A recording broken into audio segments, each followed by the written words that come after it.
نحمده ونصلي على رسوله الكريم اما بعد فاعوذ بالله من الشيطان الرجيم بسم الله الرحمن الرحيم رب اشرح لي صدري ويسر لي امري واحلل عقدة من لساني يفقهوا قولي سبح اسم ربك الاعلى. اپنے رب کے نام کی تسبیح کیجیے جو سب سے بلند ہے. الذي خلق فسوى، وہ جس نے پیدا کیا پھر درست بنایا. والذی قدر فہدی، اور وہ جس نے اندازہ ٹھہرایا پھر ہدایت بخشی. والذی اخرج المرعى، وہ جس نے چارہ اگایا. فجعلہ غثاء احوى، پھر اس نے اسے سیاہ کوڑا کرکٹ کر دیا. سنقرئک فلا تنسى، ہم ضرور آپ کو پڑھائیں گے پھر آپ نہیں بھولیں گے. الا ما شاء اللہ، مگر جو اللہ چاہے. انہ یعلم الجہر وما یخفی، یقیناً وہ کھلی بات کو بھی جانتا ہے اور اس بات کو بھی جو چھپی ہوئی ہے. فذکر ان نفعت الذکری، تو آپ نصیحت کیجئے اگر نصیحت کرنا فائدہ دے. سیذکر من یخشی، ان قریب نصیحت حاصل کر لے گا جو ڈرتا ہے. ویتجنبها الاشقی، اور اس سے علیحدہ رہے گا جو سب سے بڑا بد نصیب ہے. الذی یصلی النار الکبری، وہ جو بہت بڑی آگ میں داخل ہوگا. ثم لا یموت فیہا ولا یحیا، پھر وہ نہ اس میں مرے گا نہ زندہ رہے گا. قد افلح من تزکی، بے شک وہ کامیاب ہو گیا جو پاک ہوا. وذکر اسم ربہ فصلی، پھر اس نے اپنے رب کا نام یاد کیا پھر نماز پڑھی. بل تؤثرون الحیاۃ الدنیا، بلکہ تم دنیا کی زندگی کو ترجیح دیتے ہو. والآخرۃ خیر وابقی، حالانکہ آخرت کہیں بہتر اور زیادہ باقی رہنے والی ہے. ان ھذا لفی الصحف الاولی، بے شک یہ بات یقیناً پہلے صحیفوں میں بھی تھی. صحف ابراہیم و موسیٰ، ابراہیم اور موسیٰ کے صحیفوں میں. سورۃ الاعلی قرآن مجید کی بہت اہم سورتوں میں سے ایک ہے. رسول اللہ صلی اللہ علیہ وسلم اس سورت کو عیدین یعنی دونوں عیدوں اور جمعہ کی نمازوں میں پڑھا کرتے تھے. اور اگر عید اور جمعہ ایک دن میں جمع ہو جاتے، جیسے صبح عید کی نماز ہے دوپہر کو جمعہ کی، تو بھی آپ ان دونوں سورتوں کو ہی نماز میں پڑھتے، یعنی سورۃ الاعلی اور سورۃ الغاشیہ. اسی طرح آپ نے یہ سورت ظہر کی نماز میں بھی پڑھی اور فجر کی نماز میں بھی. اور وتر کی پہلی رکعت میں آپ سبح اسم ربک الاعلی پڑھتے اور اس کے بعد قل یا ایھا الکافرون، اور تیسری رکعت میں قل ھو اللہ احد. اس سے اندازہ ہوتا ہے کہ اس سورت کی کتنی زیادہ اہمیت ہے، یا اس میں جو میسج ہے ہم سب کے لیے وہ کتنا امپورٹنٹ ہے کہ آپ صلی اللہ علیہ وسلم اس کو بار بار ذکر کرتے ہیں، اس کو بار بار پڑھتے ہیں. اور خصوصاً بڑے اجتماعات میں، بڑی گیدرنگز میں، جیسے جمعہ کی گیدرنگ بڑی ہوتی ہے، عید کی بڑی ہوتی ہے. تو اسی طرح آپ صلی اللہ علیہ وسلم اس کے ساتھ سورۃ الغاشیہ جس میں آخرت کا بہت ذکر ہے اس کا ریمائنڈر دیا کرتے تھے. بار بار پڑھنے کا مطلب یہ ہے کہ انسان ان باتوں کو ہمیشہ یاد رکھے کہ انسان کی نیچر میں بھولنا، ایک چیز ایک وقت میں سوچتا ہے، پڑھتا ہے، جانتا ہے، سنتا ہے، اس کے دل پر اس کا اثر ہوتا ہے، پھر آہستہ آہستہ وہ کسی دوسری جگہ پر ہوتا ہے تو وہ پچھلی بات کا اثر ختم ہو جاتا ہے. چاہے وہ بات کتنی ہی زیادہ ہمارے دل کو لگی ہو، چاہے غم ہو، صدمہ ہو، دکھ ہو، کوئی ہرٹ ہو، تکلیف ہو یا خوشی ہو، ہر بات شروع میں بہت زیادہ انسان کو محسوس ہوتی ہے اور پھر آہستہ آہستہ انسان اس کو بھولنے لگتا ہے. اور اس میں بھی اللہ کی ایک رحمت ہے کہ اگر انسان ہر بات ہر وقت اس شدت کے ساتھ یاد رکھے تو جینا مشکل ہو جائے. تو اس کا پھر فائدہ کیا ہے کہ انسان بار بار ایسی صورتوں کو پڑھتا رہے، یاد کرتا رہے. تو آج کی مجلس بھی دراصل ایک یاد دہانی ہے میرے لیے، آپ سب کے لیے. اس میں سب سے پہلی بات جو کی گئی ہے وہ ہے سبح اسم ربک الاعلی، اپنے رب کے نام سے تسبیح کیجیے یا اپنے رب کے نام کی تسبیح کیجیے. وہ رب جو اعلیٰ ہے، سب سے بلند ہے، سب سے اونچا ہے. اللہ سبحانہ تعالی اپنی ذات کے اعتبار سے بھی بلند ہے، اپنی صفات کے اعتبار سے بھی بلند ہے. ذات کے اعتبار سے اللہ سبحانہ تعالی عرش پر ہے، یعنی تمام مخلوقات سے اوپر عرش ہے اور عرش کے بھی اوپر ہے اللہ رب العزت. عام طور پر لوگ کہتے ہیں نا کہ اللہ سبحانہ وتعالیٰ ہر چیز کے اندر ہے، وہ یہاں بھی ہے، وہاں درخت میں بھی ہے، اور سمندر میں بھی ہے، اور ادھر نہیں. اللہ سبحانہ وتعالیٰ کی شان کے خلاف ہے یہ بات. اس کا ایک مقام ہے، ایک مرتبہ ہے، اور یہ ہماری فطرت میں بھی ہے. اگر ایک بچے سے بھی آپ پوچھیں کہ اللہ تعالیٰ کہاں ہے تو وہ فوراً اوپر کی بات کرے گا کہ اوپر. کیونکہ اللہ سبحانہ وتعالیٰ کی ہماری زندگی میں جو اہمیت ہے، یا جو مقام ہے، جو قدر ہے، یا جو محبت ہے، تو ہم سب کیا چاہتے ہیں کہ جب بھی اس کے بارے میں سوچیں تو بلندی کے بارے میں، اونچائی کے بارے میں، اوپر ہونے کے بارے میں. سورۃ المؤمنون میں آتا ہے فَتَعَالَى اللَّهُ الْمَلِكُ الْحَقُّ لَا إِلَٰهَ إِلَّا هُوَ رَبُّ الْعَرْشِ الْكَرِيمِ. بس بہت بلند ہے اللہ جو سچا بادشاہ ہے، اس کے سوا کوئی معبود نہیں، عزت والے عرش کا رب ہے. پھر اسی طرح عرش کی بلندی کو اگر آپ دیکھیں تو یعنی اللہ سبحانہ تعالیٰ کی بلندی اور اس کے مقام کی بلندی کو دیکھنے کے لیے اگر ہم تھوڑا سا اس چیز کو دوہرا لیں کہ ہمارے اوپر کی بلندیاں کتنی ہے، یعنی ہمارے اوپر کیا کچھ ہے. سب سے پہلے تو یہ کہ ہمیں آسمان نظر آتا ہے، اور یہ آسمان صرف ایک نہیں بلکہ 7 آسمان ہیں جن کا ذکر سورۃ نوح میں بھی آتا ہے، خاص طور پر کہ یہ طباق ہے، ایک کے اوپر ایک ہے. الم تروا کیف خلق اللہ 7 سماوات طباقا. کیا تم دیکھتے نہیں کہ اللہ سبحانہ تعالیٰ نے کس طرح 7 آسمانوں کو اوپر نیچے پیدا کیا. طباق وہ چیز ہوتی ہے کہ جو ایک کے بعد ایک ہوتی ہے. اور پھر اللہ سبحانہ تعالیٰ غور و فکر کی بھی دعوت دیتے ہیں وَإِلَى السَّمَاءِ كَيْفَ رُفِعَتْ. اور دیکھو آسمان کی طرف کہ کیسے بلند کیا گیا، یعنی کتنا اونچا ہے. اور پھر ان 7 آسمانوں کے بعد جنت ہے، اور جنت کے 100 درجے ہیں، اور ہر درجے کا درمیانی فاصلہ رسول اللہ صلی اللہ علیہ وسلم نے اس کے بارے میں فرمایا جنت میں 100 درجے ہیں، ہر 2 درجوں کے درمیان اتنا فاصلہ ہے جیسا کہ زمین اور آسمان کے درمیان کا فاصلہ. سبحان اللہ. یہاں سے ہمیں سب سے بلند ترین چیز جو نظر آتی ہے وہ آسمان ہے. تو جنت میں ایک درجے سے دوسرا درجہ. اچھا، دنیا میں بھی لوگوں کے درمیان درجے ہوتے ہیں، کوئی کسی مقام پر ہوتا ہے، کوئی کسی مقام پر، کبھی علم کے اعتبار سے، کبھی مال کے اعتبار سے، کبھی کسی اور چیز کے اعتبار سے. لیکن وہ درجے، ان میں فرق بہت زیادہ نہیں ہوتا. مگر جنت میں جو پہلے درجے پر ہوگا اس میں اور صرف اس کے نیکسٹ لیول میں اتنا زیادہ فرق ہے جتنا زمین سے آسمان کا فاصلہ ہے. تو آپ دیکھیے کہ ایک ایک درجہ پانے کے لیے انسان کو پھر کتنی طلب، تڑپ، تمنا، نیت اور کوشش کی ضرورت ہے. پھر فرمایا کہ فردوس اس کا اعلیٰ ترین درجہ، سب سے اوپر کا درجہ ہے. اسی سے جنت کی 4 نہریں نکلتی ہیں، اور اس کے اوپر عرش ہے. اور جب بھی تم اللہ سے سوال کرو تو جنت الفردوس کا کرو، یعنی اعلیٰ ترین مقام کا. کیونکہ جب انسان اعلیٰ کا سوال کرے گا تو پھر کوششیں بھی اپنی اعلیٰ کرنا شروع کرے گا. مجاہد ایک مفسر ہیں، وہ اس آیت کی تفسیر میں جو سورۃ مریم میں آتی ہے وَقَرَّبْنَاهُ نَجِيًّا، اس کے بارے میں کہتے ہیں کہ 7ویں آسمان اور عرش کے درمیان 70,000 پردے ہیں. یعنی دیکھیے کہ وہ فاصلہ بذات خود پھر اور بہت اونچا ہے. اور اللہ تعالیٰ موسیٰ علیہ السلام کو اپنے قریب کرتے رہے یہاں تک کہ دونوں کے درمیان ایک پردہ رہ گیا. جب اس جگہ کو دیکھا جہاں لوح محفوظ پر لکھنے کی قلم کی آواز سنی تو کہا ربی ارنی انظر الیک، اے میرے رب مجھے دکھا کہ میں تجھے دیکھوں. تو اللہ تعالیٰ نے کیا فرمایا، قال لن ترانی، تم مجھے ہرگز نہیں دیکھ سکتے.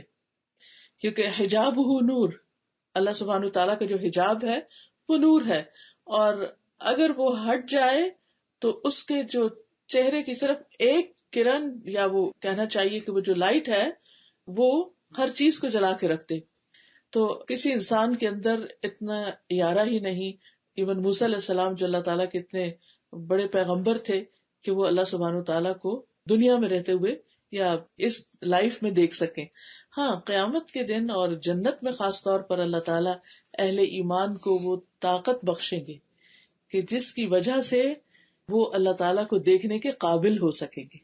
اور جب اللہ تعالیٰ کو دیکھیں گے تو اس کے بعد جنت بھی ان کی نگاہوں میں بہت چھوٹی ہو جائے گی. یعنی سب سے بڑی، یعنی کہ ہائٹ آف ڈیلائٹ جو ہے ایک انسان کے لیے کہ جس سے اس کی واقعی سیٹسفیکشن ہو سکتی ہے، وہ صرف اللہ سبحانہ تعالیٰ کا دیدار ہے. اس سے کم کی جتنی بھی چیزیں ہیں ان کو انسان دیکھتا ہے، وقتی طور پر خوش ہوتا ہے، پھر تھوڑے دن کے بعد اس کی قدر انسان کی نگاہوں سے ہٹ جاتی ہے، پھر اس کے بعد کچھ اور دیکھتا ہے، کچھ اور دیکھتا ہے، لیکن یہ سیٹسفیکشن ہو ہی نہیں سکتی جب تک کہ ایک مومن اپنے رب کو نہ دیکھ لے۔ پھر یہ بھی ہمیں معلوم ہے کہ 7ویں آسمان پر بیت المعمور بھی ہے، جس میں ہر روز 70,000 فرشتے طواف کرتے ہیں، اور جس نے ایک بار طواف کر لیا اس کی باری قیامت تک نہیں آئے گی۔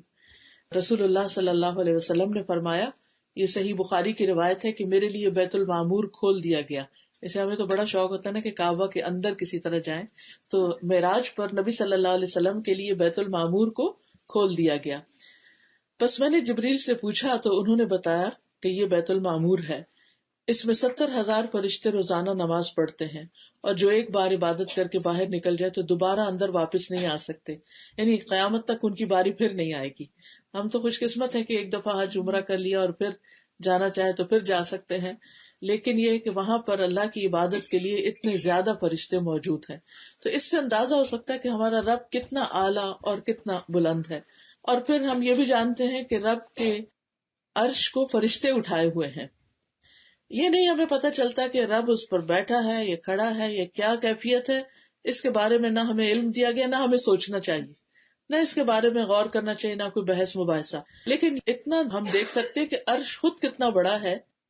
نبی صلی اللہ علیہ وسلم نے فرمایا کہ مجھے اس بات کی اجازت دی گئی کہ میں اللہ کا عرش اٹھانے والے فرشتوں میں سے کسی فرشتے کے بارے میں بیان کروں کہ وہ کتنا بڑا ہے، تو اس کے کانوں کی لو جو ہے، یعنی کان کا جو نچلا حصہ ہے، اس سے کندھے تک، شولڈر تک، اس کا درمیانی فاصلہ 700 سال کی مسافت پر ہے۔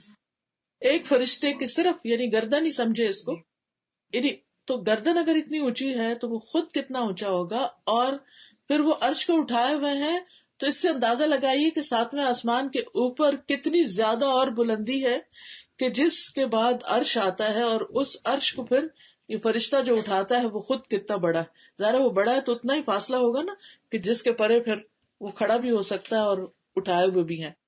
اور ان کے بارے میں آتا ہے بعض روایات میں کہ 4 ہیں اور بعض میں آتا ہے 8، اور قیامت کے دن تو فرشور 8 ہیں۔ قرآن مجید میں آتا ہے وَيَحْمِلُ عَرْشَ رَبِّكَ فَوْقَهُمْ يَوْمَئِذٍ ثَمَانِيَةٌ، اور تیرے رب کا عرش اس دن اپنے اوپر 8 فرشتے اٹھائے ہوئے ہوں گے۔ پھر اسی طرح ان 7 آسمانوں اور عرش کے علاوہ کرسی کا ذکر بھی ملتا ہے۔ یہ کرسی کا ذکر آیت الکرسی میں بھی آتا ہے کہ وسع کرسیہ السماوات والارض، کہ اس کی کرسی آسمان و زمین پر چھائی ہوئی ہے یا اس پر وسیع ہے۔ ابو ذر کہتے ہیں نبی صلی اللہ علیہ وسلم نے فرمایا، اے ابو ذر، کرسی کے مقابلے میں 7 آسمان اس طرح ہیں جیسے بیابان میں کسی جنگل میں کوئی ایک چھوٹا سا رنگ پڑا ہوا ہو، چھلا پڑا ہوا ہو، اور پھر کرسی کے مقابلے میں عرش کا حجم ایسے ہی ہے جیسے چھلے کے مقابلے میں بیابان ہو۔ یعنی پھر وہ کرسی جو یعنی 7 آسمانوں کے سامنے چھوٹی ہے، وہ عرش کے مقابلے میں پھر اتنی چھوٹی، یعنی عرش کی وسعت کو آپ دیکھیے کہ کتنی زیادہ ہے۔ تو اللہ سبحانہ تعالیٰ اپنی ذات کے اعتبار سے انتہائی بلند ہے، تو اس لیے جب ہم اس کی تسبیح کریں، سبح اسم ربک الاعلی، کہ تسبیح کیجئے اپنے رب کے نام کی جو بہت اعلیٰ ہے، تو اس کی بلندی اور اس کی عظمت اور اس کی گریٹنس اور اس کی قدرت وہ ہمارے دل میں آنی چاہیے۔ صرف ہم ایک سبحان اللہ سبحان اللہ سبحان اللہ کر کے تسبیح کر کے ختم نہ کریں، بلکہ اللہ سبحانہ تعالیٰ کو اپنے دل میں، اپنے جذبات میں، اپنے زبان سے ذکر میں اس کو وہ مقام دیں یا اس کی عظمت کو محسوس کیا کریں۔ پھر اللہ سبحانہ تعالیٰ اپنی صفات کے اعتبار سے، اپنے ناموں کے اعتبار سے بھی سب سے بلند ہے۔ قرآن مجید میں اللہ تعالیٰ فرماتے ہیں سبحانہ وتعالی عما یقولون علوا کبیرا، پاک ہے وہ ان باتوں سے اور بہت بلند و برتر جو یہ لوگ بناتے ہیں، یعنی اللہ تعالیٰ کے شان میں جو بات کرتے ہیں جو اس کو زیب نہیں دیتی، اور پھر اسی طرح جو شرک کرتے ہیں، تو اللہ سبحانہ وتعالیٰ ان چیزوں سے بہت اونچا ہے، بہت بلند ہے، ابو ہے۔ جنہوں نے بھی یہ کہا تھا وَأَنَّهُ تَعَالَى جَدُّ رَبِّنَا مَا اتَّخَذَ صَاحِبَةً وَلَا وَلَدًا، بے شک ہمارے رب کی شان بہت بلند ہے، اس نے کسی کو بیوی یا بیٹا نہیں بنایا۔ اور پھر ہر کمزوری سے پاک ہے. آیت الکرسی میں ہم پڑھتے ہیں اللہ لا الہ الا هو الحی القیوم لا تأخذہ سنۃ ولا نوم، کہ اس کو نہ نیند آتی ہے اور نہ اونگ آتی ہے. کیونکہ نیند اور اونگ جو ہے انسان کی ویکنس ہے، کمزوری ہے. کوئی کتنا بھی اسٹرانگ ہو، کسی بھی اعتبار سے، فزیکلی ہیلدی ہو انسان، یا پھر دیگر کسی اعتبار سے بہت بڑا انسان ہو دنیا میں، یعنی دنیاوی اعتبار سے، لیکن آپ نے دیکھا ہوگا کہ کوئی ہمیشہ جاگ نہیں سکتا، بالآخر دن بھر کام کر کے آخر اس کو سونا ہی پڑتا ہے. پھر اسی طرح انسان تھک جاتا ہے، لیکن اللہ سبحانہ وتعالی تھکتا نہیں. اللہ تعالیٰ فرماتے ہیں وَلَقَدْ خَلَقْنَا السَّمَاوَاتِ وَالْأَرْضَ وَمَا بَيْنَهُمَا فِي سِتَّةِ أَيَّامٍ وَمَا مَسَّنَا مِن لُغُوبٍ. اب بلا شبہ ہم نے آسمانوں اور زمین کو اور جو کچھ ان کے درمیان ہے 6 دنوں میں پیدا کیا، اور ہمیں کسی قسم کی کوئی تھکاوٹ لاحق نہیں ہوئی. ہم تھکے نہیں، یعنی اللہ سبحانہ تعالیٰ نے یہ سب کچھ کیا اور اللہ کو تھکاوٹ لاحق نہیں. اس کے برعکس انسان ایک حد کے بعد تھوڑا سا بھی کام کر کے تھک جاتا ہے. پھر اسی طرح آسمان اور زمین کی کوئی چیز اللہ تعالیٰ کو عاجز نہیں کر سکتی، اللہ تعالیٰ پر غالب نہیں آ سکتی. وہ العزیز الحکیم ہے. پھر اسی طرح اللہ تعالیٰ اپنی مخلوق سے غافل نہیں ہے. وما كنا عن الخلق غافلین، ہر لمحہ ہر ایک کو واچ کر رہا ہے. کوئی پتا نہیں گرتا مگر یہ کہ اس کے علم میں ہوتا ہے. اور پھر یہ کہ اللہ تعالیٰ ہر طرح کے ظلم سے بھی برتر و بالا ہے. وما یظلم ربک احدا. تو حقیقت یہ کہ جتنے بھی اس کے نام ہیں، جتنی بھی صفات، یہ تو بذات خود ایک الگ باب ہے. ایک ایک نام پر انسان گھنٹوں لگا سکتا ہے، اس کی جو صفات ہیں، اور جتنا انسان ان کو جانتا ہے اتنی ہی اللہ تعالیٰ سے محبت بڑھتی چلی جاتی ہے. تو بہرحال خطاب تو نبی صلی اللہ علیہ وسلم سے ہے، لیکن ان کے ساتھ ساتھ ہمیں بھی اس چیز کا حکم دیا گیا، کیونکہ آپ نے پھر تسبیح کرنے کا اپنی امت کو بھی حکم دیا تھا. تو آیت کہہ رہی ہے کہ سبح اسم ربک الاعلی، اپنے اعلی رب کی تسبیح بیان کیجئے. تسبیح کیا چیز ہے؟ تسبیح کا مطلب ہے پاکی بیان کرنا، اس بات کا اظہار کرنا کہ اللہ سبحانہ وتعالی ہر عیب، ہر نقص سے پاک ہے. دوسرے لفظوں میں یہ اس کی تعریف ہے، یعنی اللہ تعالی کی تعریف بیان کی جائے. اور پھر یہ بھی یاد رکھیے کہ یہ تسبیح جو ہے یہ صرف دل میں نہ ہو بلکہ زبان کے ساتھ بھی ہو. اور صرف اتنا ہی نہ ہو کہ انسان کہ ہاں میرے دل میں تو اللہ سبحانہ وتعالی کی پاکی کا خیال آتا ہے اور اللہ پاک ہے، نہیں، بلکہ اس کے ساتھ ساتھ انسان رب کا نام لے کر اس کی تسبیح کرے، سبحان اللہ کہے. اللہ تعالیٰ کا جو ذاتی نام ہے وہ کیا ہے؟ اللہ، اللہ سبحانہ وتعالی. اسی لیے سورۃ الواقعہ میں آتا ہے فسبح بسم ربک العظیم، آپ تسبیح بیان کیجیے اپنے رب عظیم کے نام کے ساتھ، یعنی سبحان اللہ کہیے، یا سبحان الملک القدوس، یعنی اللہ تعالیٰ کا کوئی اور نام بھی لے کر اس کے ساتھ سبحانہ کا لفظ کیا جا سکتا ہے. کیونکہ انسان جب اپنی زبان سے اللہ سبحانہ وتعالیٰ کا نام لیتا ہے تو پھر اس وقت جو اس کی کیفیت ہوتی ہے وہ کچھ اور ہی ہوتی ہے. یعنی زبان کا بھی ایک رزق ہے اور زبان کی بھی ایک خوشی ہے، اور وہ ہے اللہ کے ذکر میں. ویسے تو زمین و آسمان کی ہر چیز اللہ تعالیٰ کا ذکر کر رہی ہے. قرآن مجید میں سورۃ الاسراء میں آتا ہے تسبح لہ السماوات السبع والارض ومن فیہن، ساتوں آسمان اور زمین اللہ کی تسبیح کرتے ہیں. یعنی آپ جب دیکھیں آسمان کو تو سوچیں یہ اللہ کی تسبیح کرتا ہے. درختوں کو دیکھیں، پہاڑوں کو دیکھیں، نیچر کو دیکھیں، پھولوں کو دیکھیں، پتوں کو دیکھیں، کسی بھی چیز کو تو سوچا کریں یہ میرے رب کی تسبیح کر رہے ہیں. ستاروں کو دیکھیں، سیاروں کو دیکھیں. اور پھر فرمایا وَإِن مِّن شَيْءٍ إِلَّا يُسَبِّحُ بِحَمْدِهِ، کوئی چیز ایسی نہیں جو اس کی تسبیح نہ کر رہی ہو، اس کی حمد کے ساتھ تعریف بھی کرتی ہے ساتھ. وَلَٰكِن لَّا تَفْقَهُونَ تَسْبِيحَهُمْ، لیکن تم ان کی تسبیح کو سمجھتے نہیں، تم نہیں جانتے کہ یہ کس زبان میں کر رہے ہیں یا ان کی تسبیح کرنے کا انداز کیا ہے. إِنَّهُ كَانَ حَلِيمًا غَفُورًا. پھر اسی طرح آپ دیکھیے کہ اللہ سبحانہ وتعالیٰ کی تسبیح جو ہے وہ تمام مخلوق کے رزق کی کنجی بھی ہے. حدیث میں آتا ہے اللہ کے نبی نوح علیہ السلام کی وفات کا وقت جب آیا تو انہوں نے اپنے بیٹے سے کہا کہ بیٹا میں تمہیں ایک وصیت کر رہا ہوں. اور وہ وصیت کیا تھی کہ سبحان اللہ و بحمدہ کا ورد کرتے رہنا.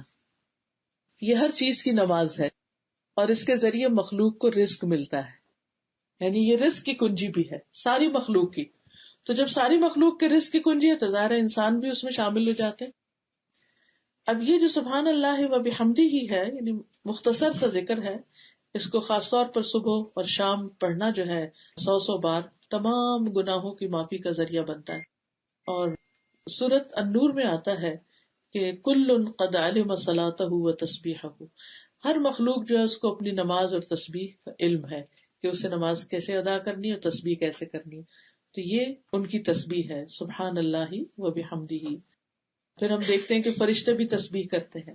جب آدم علیہ السلام کے پیدا ہونے کا ذکر ہوا تو انہوں نے کیا کہا، وَنَحْنُ نُسَبِّحُ بِحَمْدِكَ وَنُقَدِّسُ لَكَ. تو جب رسول اللہ صلی اللہ علیہ وسلم سے سوال کیا گیا کہ کون سا کلام افضل ہے تو آپ نے فرمایا جو اللہ تعالیٰ نے اپنے فرشتوں اور اپنے بندوں کے لیے چنا، اور وہ ہے سبحان اللہ و بحمدہ. اسی طرح وہ فرشتے جو عرش اٹھائے ہوئے ہیں وہ بھی اللہ کی تسبیح کرتے ہیں. الذین یحملون العرش ومن حولہ، یعنی کچھ فرشتے تو عرش اٹھائے ہوئے اور کچھ فرشتے عرش کے ارد گرد طواف کرتے ہیں. تو وہ بھی کیا کرتے ہیں، یسبحون بحمد ربہم، اپنے رب کی حمد کے ساتھ اس کی تسبیح کرتے ہیں. قیامت کے دن بھی ایسا ہی ہوگا.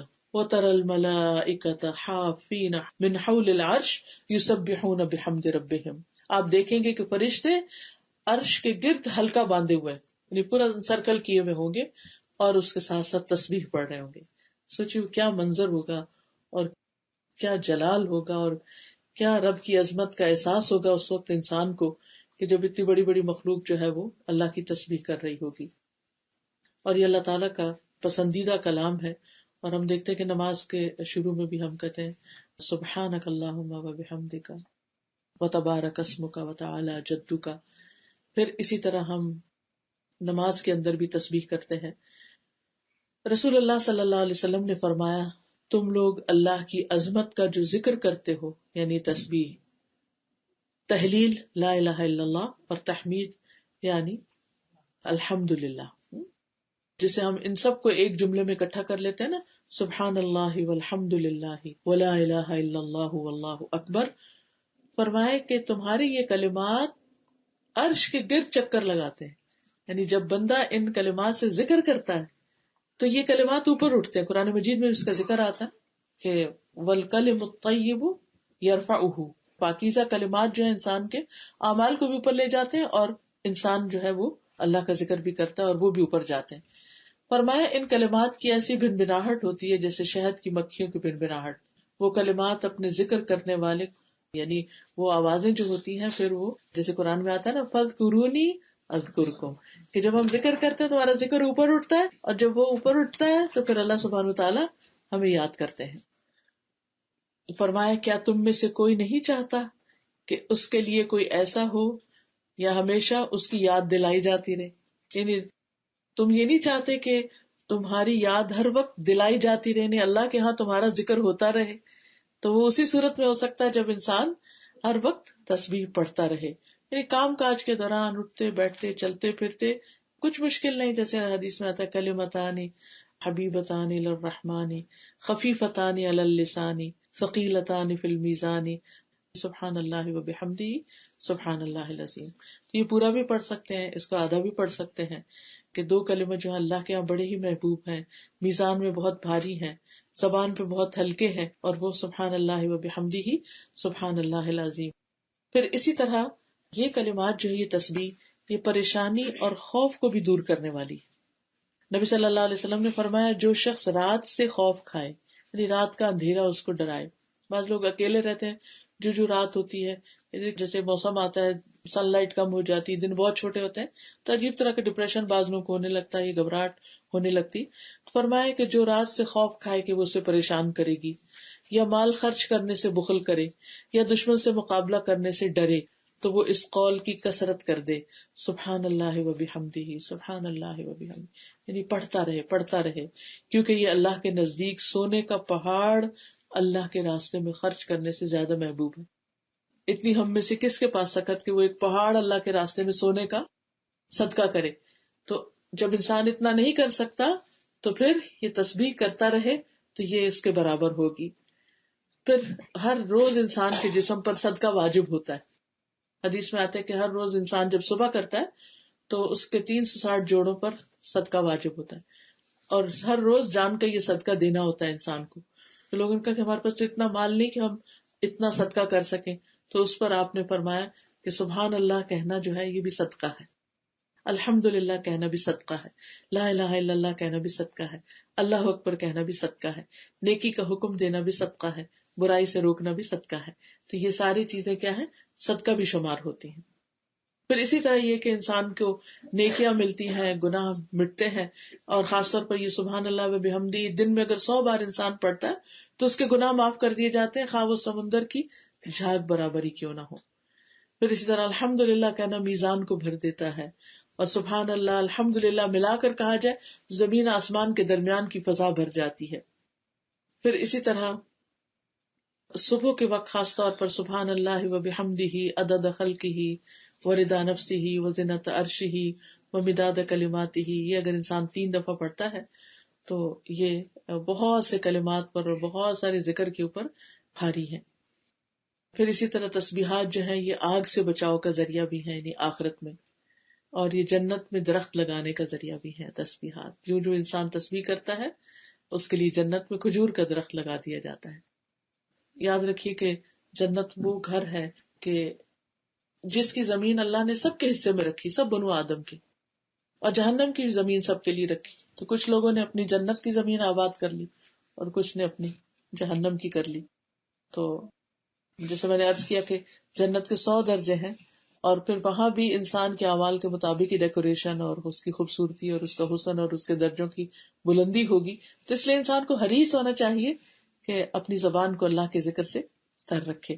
اور پھر خاص طور پر اللہ تعالیٰ نے حکم بھی دیا ہے, اور خصوصاً صبح و شام کے اوقات میں, دن میں اگر بہت کام کاج ہو یا ایسی آپ کی مصروفیت ہو کہ جس میں آپ ٹریک نہیں رکھ سکتے, لیکن صبح اور شام میں ضرور انسان وقت نکالے, تھوڑی دیر بیٹھ کر اللہ کا ذکر کرے. اگر بیٹھا نہ جائے تو کام کاج کرتے ہوئے بھی کیا جا سکتا ہے, خاص طور پر جب سورج طلوع ہو رہا ہو. پھر اسی طرح نماز کے آغاز میں, رکوع اور سجدے میں آپ صلی اللہ علیہ وسلم نے سبحان ربی الاعلی اسی آیت کے بعد بتایا تھا کہ سجدے میں یہ شامل کر لیا جائے. اور آپ دیکھیے کہ جب ہم سجدہ کرتے ہیں نا تو بالکل عاجزی کی ہماری کیفیت ہوتی ہے نا, کہ بالکل اللہ کے حضور جھکے ہوئے ہوتے ہیں, اور اس وقت ہم زبان سے کیا نکال رہے ہوتے ہیں, پاک ہے میرا رب جو بڑا ہی اعلیٰ ہے, میں تو بہت چھوٹی چیز ہوں, میں تو حقیر بندہ ہوں, اور اعلیٰ اور بلند اور بزرگ تو میرا رب ہی ہے. پھر نماز کے بعد ہم تسبیح کرتے ہیں 33 بار سبحان اللہ, پھر 33 بار الحمدللہ. اگر 33 بار ناممکن ہو تو پھر کم از کم 10 بار انسان کر لے. پھر اسی طرح سوتے ہوئے کرنا پسندیدہ ہے. حضرت فاطمہ رضی اللہ تعالیٰ عنہ کو آپ نے یہ سکھائی تھی, کیونکہ وہ کام کاج کر کے تھک جاتی تھی, تو آپ نے ان کو بتایا کہ جب تم تھک جاؤ تو یہ تسبیحات پڑھ لو تو تمہاری تھکاوٹ دور ہو جائے گی. تو انسان واقعی جب رات کو لیٹتا ہے اور بعض اوقات نیند نہیں آتی یا کچھ, آپ تسبیح پڑھنا شروع کر دیں تو آپ کے اوپر ایسی سکینت طاری ہوگی کہ آپ کو پتہ بھی نہیں چلے گا اور سو چکے ہوں گے. نبی صلی اللہ علیہ وسلم کے جو آخری الفاظ ہوتے تھے رات کو سوتے وقت تسبیح ہی کے ہوتے تھے. ربیہ کہتے ہیں کہ میں دن بھر رسول اللہ صلی اللہ علیہ وسلم کی خدمت کیا کرتا تھا, جب رات آتی تو آپ کے دروازے کے پاس سو جاتا. میں ہمیشہ سنتا کہ آپ یہ پڑھ رہے ہیں سبحان اللہ سبحان اللہ سبحان ربی. میں تھک جاتا, میری آنکھوں پہ نیند غالب آتی, لیکن آپ یہ تسبیح پڑھ رہے ہوتے تھے. تو اس سے یہ پتہ چلتا ہے کہ جب باقی اذکار وغیرہ اور قرآن کی کچھ سورت ملک وغیرہ انسان پڑھ لیتا ہے تو پھر سوتے ہوئے آخری جو کلمات اس کے منہ سے نکلنے چاہیے سبحان اللہ سبحان اللہ سبحان اللہ, یہ سبحان اللہ و بحمدہ, یہ سبحان ربی جیسے بھی ہو. اسی طرح رسول اللہ صلی اللہ علیہ وسلم جب قرآن پڑھتے تھے تو جب کوئی خوف والی جہنم والی آیت آتی تو اللہ کی پناہ مانگتے, رحمت والی آیت آتی تو اللہ کی رحمت مانگتے, اور جب ایسی آیت سے گزرتے جس میں اللہ کی تسبیح بیان کی گئی تو آپ بھی سبحان اللہ کہتے. خاص طور پر آپ دیکھیں مسبحات جو ہیں آخری پاروں میں جو صورتیں ہیں جس میں سبح للہ ما فی السماوات و ما فی الارض ریپیٹیڈلی آتا ہے, تو جب آپ پڑھیں تو رک کے آپ بھی اس وقت تسبیح کریں سبحان ربی الاعلی یا سبحان اللہ. اسی طرح بجلی کی کڑک سن کر اور ویسے بغیر موقع کے بھی انسان اس کو پڑھ سکتا ہے، کیونکہ انسان کی رنج، غم، دکھ، پریشانیاں، رزق کی تنگی، ان سب چیزوں کا ایک طرح سے علاج ہے۔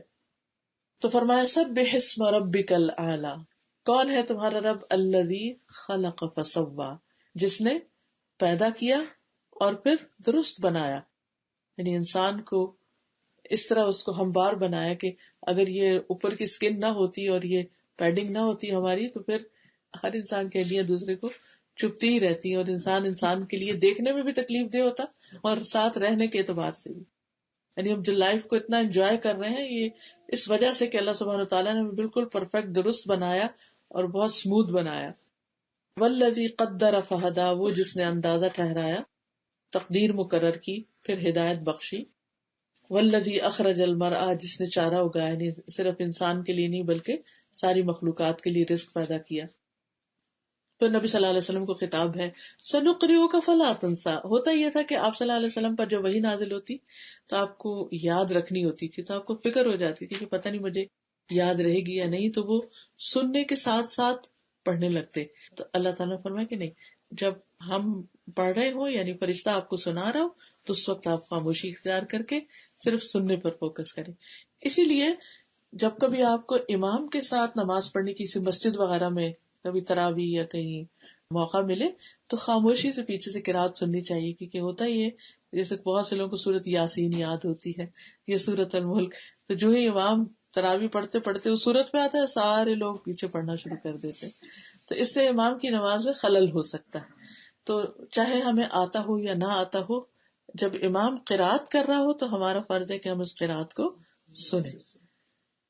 الا ما شاء اللہ انہ یعلم الجہر وما یخفی، مگر جو اللہ چاہے ہم ضرور آپ کو پڑھائیں گے، پھر آپ نہیں بھولیں گے، یعنی آپ بے فکر ہو جائیں۔ اللہ سبحانہ وتعالیٰ نے جو ذمہ داری آپ پر ڈالی ہے لوگوں تک یہ کلام پہنچانے کی، تو پھر وہی آپ کی حفاظت کرے گا اور آپ کو یہ سکھا دے گا۔ پھر ہے وَنُيَسِّرُكَ لِلْيُسْرَىٰ، ہم آپ کے لیے آسانی پیدا کریں گے، یعنی ہم آپ کی آسانی کی طرف رہنمائی کریں گے۔ اب زندگی میں انسان پر مشکلات بھی آتی ہیں، لیکن اس کے ساتھ ساتھ آسانی بھی ہوتی ہے۔ قرآن مجید میں آتا ہے اِنَّ مَعَ الْعُسْرِ یسرا، تنگی کے ساتھ آسانی بھی ہے۔ لیکن یہ آسانی کب ہوتی ہے؟ مشکلات میں آسانیاں کب ہوتی ہیں؟ غم جھیلنا آسان کب ہوتے ہیں؟ تکلیفیں برداشت کرنا آسان کب ہوتا ہے؟ وہ اس وقت ہوتا ہے جب انسان کے اندر کچھ کوالٹیز ہوتی ہیں، کچھ چیزیں اختیار کرتا ہے۔ نمبر 1 تقوی۔ سورۃ الطلاق میں اللہ تعالیٰ فرماتے ہیں وَمَن يَتَّقِ اللَّهَ يَجْعَل لَّهُ مِنْ أَمْرِهِ يُسْرًا، جو شخص اللہ سے ڈرے گا تو اللہ تعالیٰ اس کے کام میں آسانی پیدا کر دے گی۔ سورۃ اللیل میں آتا ہے فَأَمَّا مَنْ أَعْطَى وَاتَّقَى وَصَدَّقَ بِالْحُسْنَى فَسَنُيَسِّرُهُ لِلْيُسْرَىٰ، پھر جس نے مال خرچ کیا، دیا اور تقوی اختیار کیا اور نیکی کی باتوں کی، بھلائی کی باتوں کی تصدیق کی، تو ہم اسے آسان راستے پر چلنے کی سہولت دیں گے، یعنی اس کے لیے ہم آسانیاں پیدا کر دیں گے۔ اسی طرح جو شخص کسی دوسرے کے لیے آسانی پیدا کرتا ہے، اللہ تعالیٰ اس کے لیے آسانیاں کر دیتے ہیں۔ ایک شخص تھا بنی اسرائیل میں، وہ لوگوں کو قرض دیا کرتا تھا، اور اس نے اپنے غلام کو کہہ رکھا تھا کہ اگر کوئی شخص آئے اور نہ ادا کر سکے تو اس پہ سختی نہیں کرنا، اس کو ڈیل دے دینا، مہلت دے دینا، اور اگر کوئی ایسا جو دے ہی نہیں سکتا واپس تو اس کو معاف کر دینا۔ تو اس کے اس طرز عمل، اس اخلاق کی وجہ سے اللہ سبحانہ تعالیٰ نے اس کو بخش دیا، اس کے لیے آسانی فرما دی۔ اور ویسے بھی حدیث ہے، نبی صلی اللہ علیہ وسلم نے فرمایا جس نے کسی مومن سے دنیا کی تکلیفوں میں سے کسی تکلیف کو دور کیا، اللہ تعالیٰ اس سے قیامت کے دن کی تکلیفوں میں سے کسی تکلیف کو دور کر دے گا۔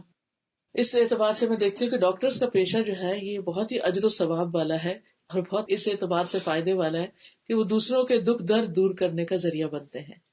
ایسے محنت ہوتی ہے، مشقت ہوتی ہے، اور بعض اوقات اس محنت کی وجہ سے اور اس تکلیف اور اپنے آپ کو تکانے کی وجہ سے پریشان بھی ہو جاتا ہے، لیکن اگر انسان اپنی نیت یہ رکھے اپنے کام پر جاتے ہوئے کہ میں جا رہا ہوں تاکہ اللہ میرے ذریعے لوگوں کے دکھ درد دور کرے، تو انشاءاللہ اللہ سبحانہ تعالیٰ اس نیت کی وجہ سے، ٹھیک ہے وہ اس کی جاب ہے، وہ اس کا کام ہے، لیکن نیت کے بغیر ہے، اس میں بھی فائدہ ہے، اور وہ فائدہ کیا ہے؟ دنیا کا فائدہ.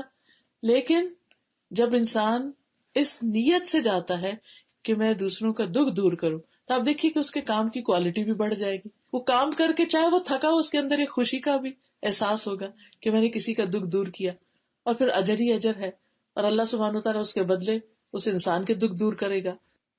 اور پھر جس نے کسی تنگ دست پہ آسانی کی، اللہ اس پر دنیا اور آخرت میں آسانی کرے گا. اور یہ تنگی بعض اوقات ایسا بھی ہوتا ہے نا کہ جیسے کوئی ہمارے ساتھ بیٹھا ہے تو وہ بےچارا صحیح سے بیٹھ نہیں پا رہا، ہم تھوڑا سا سمٹ جائیں، ہم تھوڑی سی جگہ بنا دیں اس کے لیے. کوئی بزرگ ہے اپنی چیز اٹھا نہیں سکتا، اس کی چیز اٹھا لیں. کوئی کسی طرح، بعض لوگ خود کھا نہیں سکتے، آپ بزرگ ہو جاتے ہیں ان کو فیڈ کر رہے ہیں، بچوں کی آپ مدد کر رہے ہیں، کسی بھی اعتبار سے.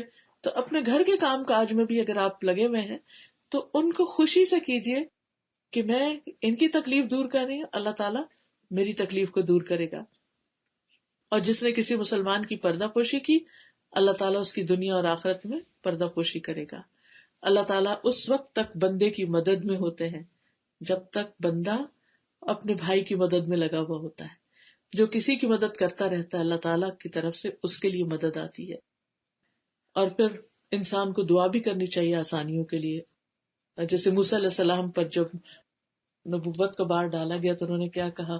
قال رب اشرح لی صدری ویسر لی امری، اللہ میرا سینہ کھول دے اور میرا کام آسان کر دے. اور یہ سینہ کھولنے کا مطلب صرف یہ نہیں ہوتا کہ ہمارا حافظہ اچھا ہو جائے، اس کا مطلب یہ ہوتا ہے کہ ہمارا دل بڑا ہو جائے. یعنی یہ جو دل کی گھٹن اور تنگی اور بخل، یہ چیزیں ختم ہو جائیں. تو وہ جب دل کھلتا ہے نا اور دل میں وسعت آتی ہے تو انسان لوگوں کی بڑی بڑی باتوں کو معاف کر دیتا ہے. انسان دوسروں کی جگہ اپنے آپ کو رکھ کے دیکھتا ہے. انسان کی سوچ میں بھی وسعت آتی ہے اور چھوٹی چھوٹی چیزیں اس کو پریشان نہیں کرتی. تو یہ دعا صرف اس وقت نہیں پڑھنی چاہیے جب ہم کوئی لیکچر دے رہے ہوں یا ہم صرف کوئی کتاب پڑھ رہے ہوں یا کوئی ایگزام ہو یا بچوں کو بتائیں، بلکہ عام زندگی میں بھی اس کو پڑھنا چاہیے کہ اللہ تعالیٰ میرا سینہ وسیع کر دے. یعنی جب دل بڑا ہوتا ہے نا تو انسان دوسروں کے دکھ درد بھی سن لیتا ہے، ان کے ساتھ ہمدردی بھی کر لیتا ہے، اور ان کی بہت سی زیادتیوں کو بھی، وہ اتنا بڑا ہے کہ بس پھینکتے جاؤ، اندر پھینکتے جاؤ جیسے کوئی چیز گم ہو جائے، نظر ہی نہ آئے. تو ایسا شخص اپنے دل پہ کوئی چیز ایسی نہیں رکھتا کہ جو اس کے لیے یا دوسروں کے لیے پھر تکلیف کا باعث ہو. پھر وَسَنُيَسِّرُكَ لِلْيُسْرَىٰ فَذَكِّرْ إِن نَّفَعَتِ الذِّكْرَىٰ سَيَذَّكَّرُ مَن يَخْشَىٰ وَيَتَجَنَّبُهَا الْأَشْقَىٰ. آپ نصیحت کیجئے اگر نصیحت فائدہ دے. نبی صلی اللہ علیہ وسلم کو خطاب ہے کہ اگر لوگ سننا چاہیں، قبول کریں تو آپ ان کو بتائیے. ٹھیک ہے، سورۃ الذاریات میں آتا ہے وَذَكِّرْ فَإِنَّ الذِّكْرَىٰ تَنفَعُ الْمُؤْمِنِينَ. آپ نصیحت کرتے رہیے کیونکہ نصیحت مومنوں کو فائدہ دیتی ہے. اور آپ نے دیکھا ہوگا کہ بعض اوقات ہم جیسے اپنے ہی بچوں کو کوئی بات کہتے ہیں تو اس وقت وہ لگتا ہے انہوں نے سنی نہیں یا وہ سننا نہیں چاہ رہے، لیکن اگر ہم نہ کہیں ان کو تو اس کو بھی وہ مس کرتے ہیں اور اس کا ہمیں اندازہ نہیں ہوتا. ایک دفعہ ایسے میں نے غصے میں آ کے اپنے بیٹے سے کہا کہ اب میں اس کے بعد تمہیں نہیں کہوں گی، تو اس نے کہا نہیں نہیں آپ مجھے کہتی رہیں گی، کیپ ٹیلنگ می. تو اس سے مجھے احساس ہوا کہ ہاں ہمیں فیڈ اپ نہیں ہونا چاہیے، چاہے لینے والا بہت ریسپٹیو نہ بھی ہو یا توجہ نہ کرے یا ہوں کر کے لگے جیسے سنا کچھ نہیں. تو ہم نے دیکھو کہ ہم سب کے ساتھ بھی ایسا ہے نا کہ جب ہم چھوٹے تھے تو ہمارے ماں باپ ہمیں کئی باتیں کہتے تھے جو ہمیں سمجھ نہیں آتی تھی اور اس وقت ان کا فائدہ نہیں ہوا یا ہم نے اٹھایا نہیں ان باتوں سے، لیکن بڑے ہو کے پھر ہمیں یاد فلاں موقع پر مجھے یہ نصیحت کی گئی تھی، فلاں موقع پر یہ بات کہی گئی تھی. تو وہ زندگی میں کہیں نہ کہیں کسی نہ کسی موقع پر فائدہ دیتی ہے. تو اس لیے اگر آپ کے پاس کوئی بھی اچھی بات ہے کسی کو بتانے کے لیے تو اس کو بتاتے رہیے. ہو سکتا ہے اس وقت وہ شخص ویلیو نہ کرے لیکن بعد میں اس کو سمجھ آ جائے. رسول اللہ صلی اللہ علیہ وسلم نے فرمایا مومن اس حال میں پیدا کیا گیا ہے کہ وہ آزمائش میں مبتلا ہونے والا، توبہ کرنے والا، بھولنے والا ہوتا ہے، لیکن جب اسے نصیحت کی جاتی ہے تو قبول کر لیتا ہے، مان جاتا ہے. پھر اسی طرح نبی صلی اللہ علیہ وسلم کو یہ بھی حکم دیا گیا تھا فَذَكِّرْ بِالْقُرْآنِ مَن يَخَافُ وَعِيدٍ. قرآن کے ساتھ اس شخص کو نصیحت کیجیے جو میرے عذاب سے ڈرتا ہو. نصیحت کس کو فائدہ نہیں دیتی؟ عموماً اس کو جس کا دل غافل ہو یا جو اس سے منہ موڑ جائے. یا جو اس کا انکار کرے. عبداللہ بن مسعود کہتے ہیں کہ رسول اللہ صلی اللہ علیہ وسلم نے فرمایا اللہ تعالیٰ کو سب سے زیادہ ناپسندیدہ بات یہ لگتی ہے کہ ایک آدمی دوسرے سے کہے کہ اللہ سے ڈرو اور وہ آگے سے جواب دے کہ تم اپنی فکر کرو. یہ جملہ جو ہے اللہ تعالیٰ کو سخت ناپسند ہے. کبھی ہمیں غصہ آ جاتا ہے نا کہ کوئی ہمیں کچھ کہہ رہا ہو تو ہم کہتے ہیں بس ٹھیک ہے، مائنڈ یور اون بزنس، ہمیں زیادہ باتیں کرنے کی ضرورت نہیں. تو یہ بات اللہ تعالیٰ کو پسند نہیں. چاہے ہمیں اس وقت نہ بھی اچھے ہو، اریٹیٹ ہی ہو رہے ہو کسی کی باتوں سے، لیکن صبر کر جانا چاہیے. کیونکہ کچھ چیزیں ایسی ہیں جن کو قبول نہ کرنے کا نتیجہ بہت ہولناک اور خطرناک، جیسے رسولوں کی باتیں، ایمان لانے کی بات، یا جو بنیادی فرائض کی ادائیگی کی بات ہے. فرمایا کہ جو بدبخت ہوگا وہ منہ موڑ جائے گا اور وہ پھر بہت بڑی آگ میں جا پڑے گا. یعنی اشارہ ہے جہنم کی آگ کی طرف جس کا ایندھن انسان اور پتھر ہوں گے. ایک حدیث سے صرف اندازہ لگائیے کہ وہ کتنی ہولناک آگ ہے. نبی صلی اللہ علیہ وسلم نے فرمایا کہ اگر اس مسجد میں 1,00,000 یا زیادہ افراد بیٹھے ہوئے ہوں اور ان میں ایک جہنمی آدمی ہو اور وہ سانس لے لے اور اس کی سانس سب تک پہنچے تو اس سانس کے اثر سے مسجد لوگوں سمیت جل جائے. صرف سانس اتنا گرم ہوگا جہنم میں جانے والے کا. اللہ تعالیٰ ہم سب کو محفوظ رکھے، بچا کے رکھے، کہ جو صرف سانس سب لوگوں کو جلا کے رکھ دے گا. اور پھر آپ دیکھیے کہ وہ آگ اوپر بھی اور نیچے بھی اور آگے بھی اور پیچھے بھی اور دائیں بھی اور بائیں بھی، ہر طرف. اور جب وہ ہلکی ہونے لگے گی تو اس کو اور زیادہ بھڑکا دیا جائے گا. کلما خبت زدناہم سعیرا. اور پھر وہاں موت نہیں آئے گی. دنیا میں تو یہ ہوتا نا، جب کوئی تکلیف حد سے بڑھ جاتی ہے تو انسان کے اندر برداشت کی قوت نہیں رہتی، وہ ختم ہو جاتا ہے. لیکن وہاں پر برداشت کی قوت بھی اتنی دے دی جائے گی اور انسان نہ مرے گا اس میں اور نہ جیے گا. کھال پہ کھال بدلی جائے گی تاکہ لوگ عذاب کا مزہ چکھتے رہیں. اللہ تعالیٰ ہم سب کو اس سے محفوظ رکھے. اس سے بچنے کے طریقے کیا ہیں اب سورت کے آخر میں وہ بتائے گئے. فرمایا قد افلح من تزکا وذکر اسم ربہ وصلی. یقیناً کامیاب ہو گیا وہ جس نے تزکیہ کیا، جس نے پاکیزگی اختیار کی، وذکر اسم ربہ اور اپنے رب کا نام ذکر کیا، وصلی پھر نماز پڑھی. تو 3 کام بتائے گئے. نمبر 1 تزکیہ، نمبر 2 ذکر اور نمبر 3 نماز. یہ 3 چیزیں ہمیں اپنی زندگی میں لازم پکڑ لینی چاہیے اللہ کے ہاں کامیاب ہونے کے لیے. سب سے پہلی چیز جو ہے وہ تزکیہ. عربی زبان میں تزکیہ کہتے ہیں. تزکیہ کے اندر 2 چیزیں، ایک ہے تخلیہ اور ایک ہے تحلیہ. تخلیہ کا مطلب ہوتا ہے کہ کسی چیز کو خالی کرنا، صاف کرنا. جیسے مثال کے طور پر جب آپ اپنے برتن ڈش واشر میں ڈالنے لگتے ہیں تو پہلے کیا کرتے ہیں؟ خالی کرتے ہیں، ان کو رنس کرتے ہیں اور پھر اس کو اندر رکھتے ہیں. تو پھر اس میں آپ سوپ وغیرہ ڈالتے ہیں جو بھی، اور وہ پھر اس کو دھوتا ہے اور وہ چمکا دیتے ہیں، صاف ستھرے ہو جاتے ہیں.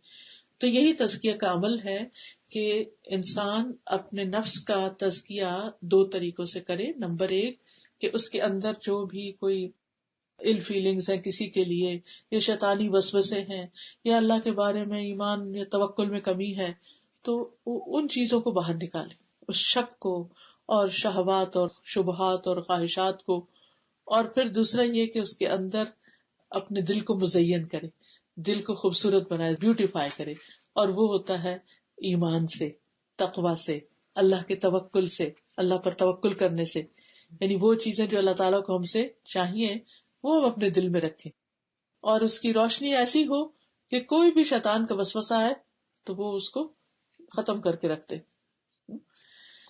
تو یہ تزکیہ کا عمل جو ہے یہ انسان زندگی بھر جاری رکھتا ہے. تزکیہ دل کا بھی ہوتا ہے، تزکیہ زبان کا بھی ہوتا ہے کہ زبان سے انسان ایسے الفاظ اور ایسے باتیں کرنا چھوڑ دے کہ جو دوسروں کے لیے تکلیف اور اذیت کا باعث ہو.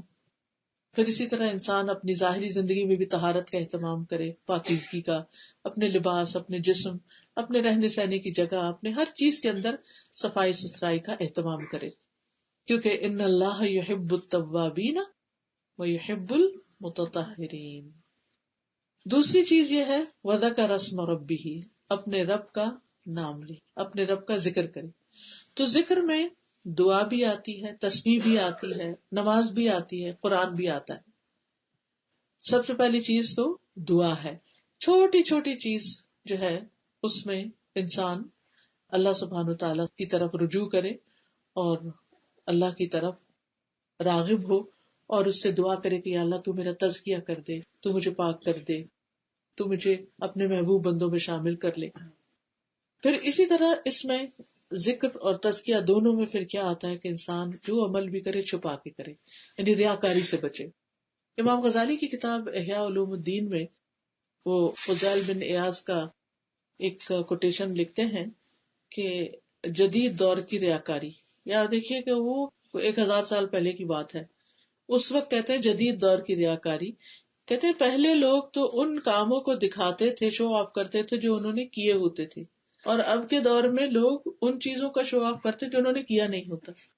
تو میں نے کہا اگر آج امام غزالی ہوں تو وہ کیا کہیں کہ تو اس میں آپ دیکھیے کہ یہ چیز تزکیے کے منافی ہے کہ انسان اول تو یہ کہ کچھ کرنے میں سستی کرے، اور اگر تھوڑا بہت کرے تو اس کا اشتہار بہت دے، اور پھر ان چیزوں کو بھی اپنے ذمہ لے لے، اپنے آپ کو کریڈٹ دے ان چیزوں کا جو اس نے سرے سے کیا ہی نہیں. پھر اسی طرح تزکیہ میں فائدہ دیتا ہے موت کو یاد رکھنا. انسان جب اپنے آخری گھر، اپنی منزل، اپنی کل کی زندگی کو دیکھتا ہے تو مسلسل کوشش کرتا ہے. آج کل آپ سب دیکھ رہے ہوں گے ہر طرف سوشل میڈیا کے اوپر جنید جمشید کی لائف کے اوپر چھوٹے چھوٹے ویڈیو کلپس، اس کے بیان، اس کی مختلف چیزیں، اس کی تصویریں، اس کی پہلی تصویریں، اس کے بعد کی تصویریں.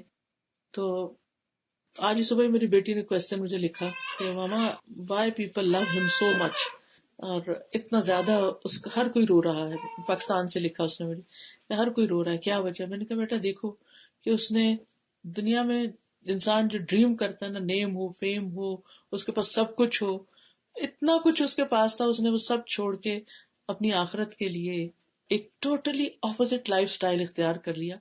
اور اتنا بڑا چینج آسان نہیں ہوتا. آپ دیکھیے ہمیں چھوٹی سی بھی اپنی عادت بدلنی ہو یہ بہت مشکل ہوتا ہے. اور پھر آپ دیکھیے کہ اس کے دن رات اسی میں گزر رہے تھے. آخری اس کا آپ دیکھیں جمعہ کا خطبہ دیکھیں، اس کی نماز دیکھیں، آخری ٹویٹ دیکھیں، آخری بات دیکھیں، یعنی اور پھر کچھ ریسنٹلی کلپس میں نے دیکھے تو موت کا ایک جگہ ذکر کر رہا ہے کوئی. تو میں سوچتی ہوں کہ ایک عام انسان بھی کرتا ہے تو اس کی بات بھی اثر کرتی ہے، مگر ایک ایسا شخص جب کرتا ہے تو پھر اللہ سبحانہ تعالیٰ جب کسی سے محبت کرتا ہے تو جبریل کو فرماتے ہیں کہ میں اس بندے سے محبت کرتا ہوں، تم بھی محبت کرو. تو بہرحال انسان تزکیہ تبھی کر سکتا ہے جب وہ موت کو یاد رکھتا ہے. میرے پاس جو کچھ بھی ہو سبھی چھوڑ جانا ہے نا، تو کیوں نہ انسان اپنے ہاتھ سے دے، کیوں نہ انسان ایسی چیزوں کو چھوڑ دے جو اس کی آخرت کے لیے نقصان دہ ہے. تو جتنا زیادہ آخرت کا یقین ہوتا ہے اتنا ہی تزکیہ کا عمل تیز ہو جاتا ہے. پھر اسی طرح جتنی زیادہ اللہ تعالیٰ سے محبت ہوتی ہے، معرفت ہوتی ہے، اتنا ہی تزکیہ زیادہ ہوتا جاتا ہے. تو اللہ کے نام کا ورد جو ہے وہ بھی تزکیہ میں مدد دیتا ہے. پھر اچھے دوستوں کی صحبت، اچھی کمپنی جس میں انسان نہ غیبت کرے نہ کرے. ایک اور چیز اس کے بارے میں جنید جمشید کے بارے میں آپ نے سنی ہوگی کہ اتنے اچھے اخلاق کا تھا کہ کبھی کسی محفل میں بیٹھ کے کسی کی غیبت وغیرہ نہیں کرتا تھا، نہ کسی کی برائی، نہ کچھ، نہ بلا وجہ کسی کو کریٹیسائز کرنا. ہم دیکھو بہت سے بعض اوقات ریلیجیس اسکالرز بھی اس میں آ جاتے ہیں کہ کبھی کسی کے اوپر تنقید شروع کر دی، کبھی کسی پہ، لیکن ہمیشہ ہر ایک کی تعریف اور ہر ایک کے بارے میں اچھے. میں کہتی ہوں انسان کا کیا جاتا ہے اگر وہ کسی پہ تنقید کرنے کے بجائے اس کی تعریف شروع کر دے.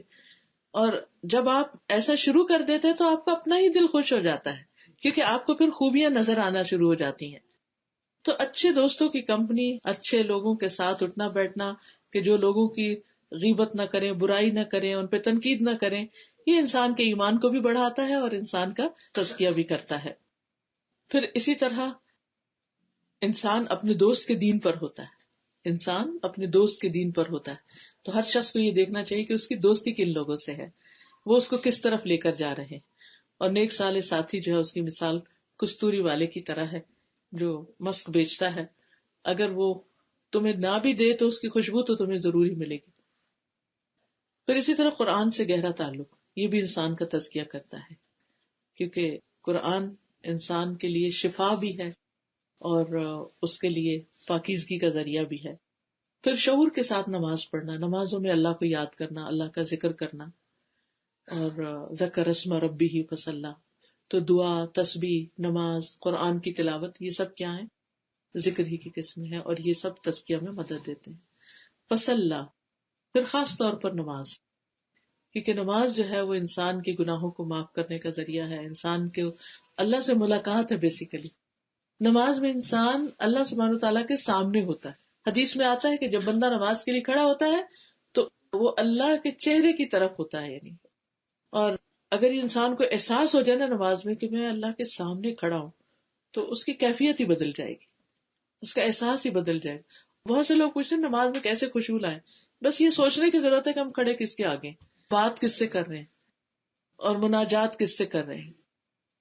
بل تؤثرون الحیات الدنیا والآخرۃ خیر وابقی، بلکہ تم دنیا کی زندگی کو ترجیح دیتے ہو، یعنی یہ 3 کام کرنا چھوڑ کر صرف دنیا کے ہو جاتے ہو.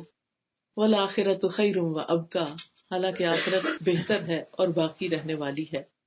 جیسے قرآن مجید میں آتا ہے نا، انما هذه الحیات الدنیا متاع وان الآخرۃ ہی دار القرار، یہ دنیا کی زندگی تو معمولی فائدے کے سوا کچھ نہیں، اور یقیناً آخرت وہی رہنے کا گھر، زندگی وہاں شروع ہوگی، اور وہ ہمیشہ ہمیشہ کی زندگی. اور آخرت کے مقابلے میں دنیا تو ایسے ہی جیسے نبی صلی اللہ علیہ وسلم نے پانی میں انگلی ڈال کے فرمایا کہ جتنا اس انگلی کو پانی لگا بس یہ دنیا ہے، اور باقی تو سب کچھ آخرت ہی ہے. فما متاع الحیات الدنیا فی الآخرۃ الا قلیل، کہ دنیا کا سامان آخرت میں بہت چھوٹا ہو جائے گا، کچھ بھی نہیں. اور پھر آپ صلی اللہ علیہ وسلم نے فرمایا جس نے دنیا طلب کی اس نے اپنے آخرت کو نقصان پہنچایا. نہیں، اس میں اعتدال ہونا چاہیے. انسان اگر سارا وقت صرف دنیا دنیا کی طرف جاتا رہے تو پھر وہ آخرت میں جو چیزیں فائدہ دینے والی ہیں ان میں کمی کر دیتا ہے، ذکر میں کمی ہو جاتی ہے، نیک مجلسوں میں بیٹھنے میں کمی ہو جاتی ہے، نماز میں جلدی جلدی انسان بغیر خشوع کے نماز پڑھنا شروع کر دیتا ہے. اور جس نے آخرت چاہی اس نے اپنی دنیا کا نقصان کیا، یعنی پھر دنیا کے کچھ کام میں چاہے وہ اپنا وقت ہو یا مال ہو یا کچھ بھی، اس میں وہ ضرور اس اعتبار سے کمی کرتا ہے. تم باقی رہنے والی کی خاطر فنا ہونے والی کا نقصان ہونے دو، کوئی بات نہیں، اگر دنیا میں کچھ تھوڑا بھی ہو گیا تو ڈزنٹ میٹر، یہ جتنا بھی ہے وہ بھی چلا جائے گا، تو جو آگے کے لیے بھیج رہے ہو وہ ہمیشہ باقی رہے گا. تو پوری صورت کا خلاصہ جو ہے وہ یہ ہے کہ سب سے پہلے ہمیں اللہ کی تسبیحات کثرت سے کرنی چاہیے، کیونکہ سبح اسم ربک الاعلی، اٹھتے بیٹھتے سبحان اللہ وبحمدہ سبحان اللہ العظیم. دوسری بات یہ کہ خیر کی کوئی بات سامنے آئے تو اس کو دلچسپی سے پڑھنا یا سننا یا لینا چاہیے، یعنی خوشی سے لینا چاہیے. پھر جنت کا شوق رکھنا چاہیے اور جہنم سے پناہ مانگنی چاہیے، دعا کرنی چاہیے کہ اللہ تعالیٰ ہمیں تو آگ سے محفوظ رکھنا. اسی لیے ہم دیکھیں جب ہم یہ دعا کرتے ہیں نا، ربنا آتنا فی الدنیا حسنۃ وفی الآخرۃ حسنۃ، اور خاص طور پر آخر میں پھر کیا، دنیا کی بھلائی بھی مانگ لی، آخرت کی بھی مانگ لی، وقنا عذاب النار. تو یہ ہمیں اپنی دعا میں لازم شامل کر لینا چاہیے، دن میں کم از کم ایک دفعہ یہ دعا لازم پڑھے، ربنا آتنا فی الدنیا حسنۃ وفی الآخرۃ حسنۃ وقنا عذاب النار، اور ہمیں آگ کے عذاب سے بچا لے. پھر یہ کہ ہمیں اپنے تزکیہ نفس کی کوشش کرتے رہنا چاہیے، اور اس کے لیے جو ہنٹس میں نے دیے ہیں چند ایک چیزیں کی رہنمائی کی ہے ان کو، اور پھر نماز کے ذریعے اللہ کا قرب تلاش کرنے کی کوشش کرنی چاہیے، کیونکہ سجدے میں انسان سب سے زیادہ اللہ کے قریب ہوتا ہے. تو جو شخص اللہ سے محبت کرتا ہے اس کو سجدے میں بڑا ہی لطف آتا ہے، اس کے سجدے بھی لمبے ہو جاتے ہیں، کیونکہ جو جس سے محبت کرتا ہے وہ اس سے ملنا چاہتا ہے، اس کے قریب ہونا چاہتا ہے. تو جب انسان اللہ سے محبت کرتا ہے تو اس کی علامت کیا ہے، نشانی کیا ہے، کہ پھر اس کو نمازوں سے محبت ہونے لگتی ہے. اور اگر ایسی محبت نہیں تو وہ بھی مانگ لینی چاہیے کہ اللہ تعالیٰ ہمیں محبت دے دے، نمازوں کو ہماری آنکھوں کی ٹھنڈک بنا دے، کہ ہم جو بھی پڑھے خوشی سے پڑھے، بوجھ اتارنے والی بات نہ ہو. اور آخری چیز یہ کہ دنیا کے مقابلے میں ہم آخرت کو ترجیح دیں. اللہ سبحانہ تعالیٰ ہمیں اس کی توفیق عطا فرمائے. یہ یلو کارڈ ہوگا آپ کے پاس. یہ ابھی ہم نے بات کی نا کہ جو شخص تقوی اختیار کرتا ہے اللہ تعالیٰ اس کے کاموں میں آسانی پیدا کر دیتا ہے. تو یہ تقوی حاصل کرنے کی دعا ہے. تو یہ دعا میں آپ کو کہلوا دیتی ہوں ایک دفعہ، تاکہ آپ گھر میں بھی اس کو پڑھ لیا کریں.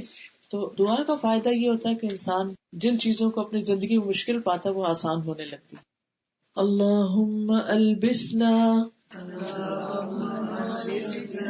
ارے ڈاکٹر بھی، تاکہ آپ کو اگر کوئی لفظ پڑھنے میں مشکل ہو تو آسانی ہو جائے.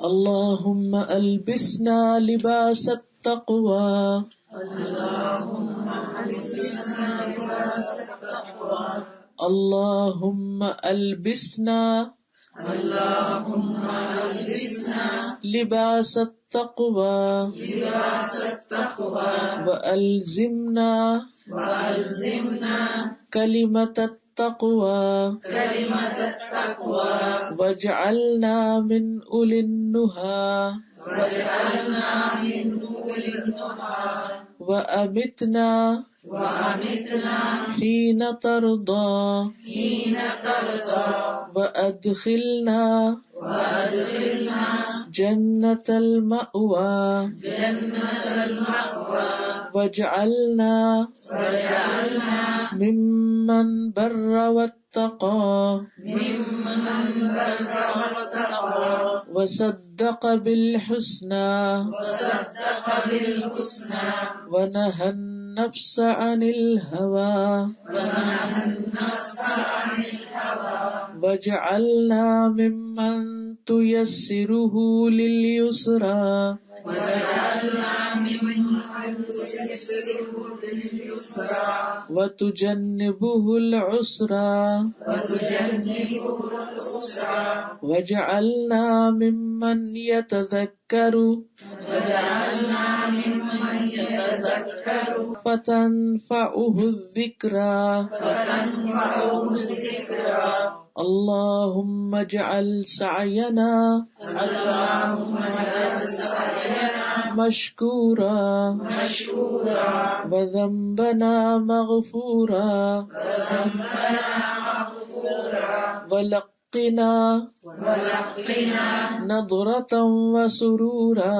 نذرة وسرورا واكسنا واكسنا سندسا وحريرا سندسا وحريرا واجعل لنا واجعل لنا أسابر من ذهب ولؤلؤا أساور من ذهب ولؤلؤا من ذهب ولؤلؤ وحريرا من ذهب ولؤلؤ وحريرا.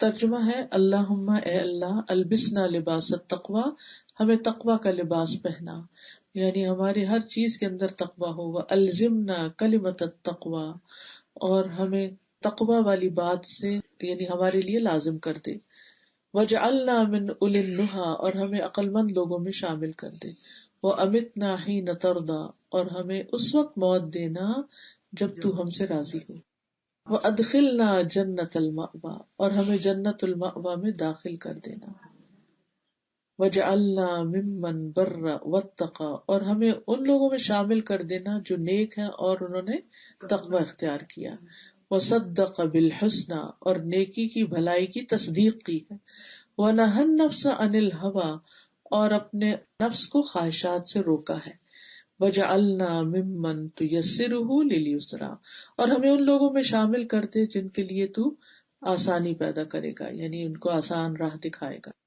وتجنبه العسرى اور ان کو مشکل سے بچائے گا، وجعلنا ممن يتذكر فتنفعه الذکرى اور ہمیں ان لوگوں میں شامل کر دے کہ جو نصیحت پکڑتے ہیں تو نصیحت ان کو فائدہ دیتی ہے، اللہم اجعل سعینا مشکورا اے اللہ ہماری کوشش کو قابل قدر ٹھہرا، وذنبنا مغفورا اور ہمارے گناہ کو بخش دے، ولقنا نضرۃ وسرورا اور ہمیں تر و تازگی اور خوشحالی عطا کر، وقسنا سندسا وحریرا اور ہمیں سندس اور حریر یعنی ریشم عطا کر، وجعل لنا اساور من ذهب ولؤلؤ وحریرا اور ہمارے لیے کنگن سونے اور موتی کے اور ریشم کا لباس بنا دے، یعنی آخرت میں انشاءاللہ۔